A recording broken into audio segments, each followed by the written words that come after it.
അപ്പോൾ ഇതൊരു ഇൻഫോർമേറ്റീവ് ആയിട്ടുള്ളൊരു വീഡിയോ ആണ്. അതായത് ഈ ഹെൽമെറ്റ് ഇടുന്നത് ഫൈന് വരും, പോലീസിനെ പേടിക്കണം, അല്ലെങ്കിൽ ക്യാമറ വഴി ഫൈന് വരും, അങ്ങനത്തെ പേടി കാരണം ഇടുന്നവർ മാത്രമാണ് നിങ്ങളെങ്കിൽ ഈ വീഡിയോ കാണേണ്ട ആവശ്യമില്ല.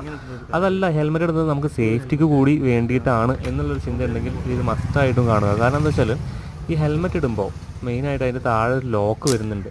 ആ ലോക്ക് ഇടുന്നത് എന്തിനാണ്? ലോക്കായി കിടന്ന് അവിടെ ജാമായി കടന്നോളും. ഇനി അത് ഇട്ടിട്ടില്ലെങ്കിൽ എന്താ സംഭവിക്കുന്നത്? ജസ്റ്റ് നോക്കി ഈ വീഡിയോ കാണുന്ന പോലെ അത് ഇടാതെ നമ്മളൊന്ന് കുനിഞ്ഞ് നിന്നാൽ തന്നെ, ജസ്റ്റ് ഒന്ന് കുനിഞ്ഞ് നിന്ന് ഇളക്കിയാൽ തന്നെ ഹെൽമെറ്റ് ഊരിപ്പോരും. അപ്പം നമ്മൾ ആലോചിക്കും, നമ്മൾ ആക്സിഡൻറ്റ് എങ്ങനെ പറ്റും? റോഡാണ്, നമ്മളെ മിസ്റ്റേക്ക് മാത്രം കാരണമല്ല ആക്സിഡൻറ്റ് പറ്റുന്നത്. പുറത്ത് ഒരു ഓപ്പോസിറ്റിൽ ഒരു ബസ് വരികയാണ് നല്ല സ്പീഡിൽ, ഒരു ലോറി വരികയാണ്, തട്ടിക്കഴിഞ്ഞാൽ എന്താവും? ഓവർ സ്പീഡായിരിക്കും അവർ വരുന്നത്, നമ്മൾ തെറിച്ച് പോകും. ഈ തെറിച്ച് പോകുന്ന അടിയുടെ ആഘാതം മൂലം ഹെൽമെറ്റിൻ്റെ വഴിക്ക് പോകും.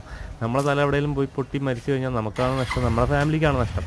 സോ ഞാൻ പറഞ്ഞു വരുന്നത് ഇതേപോലെ ഹെൽമെറ്റ് ലോക്ക് ചെയ്ത് ഇടുക ശ്രമിക്കുക most of the time. Thank you. By.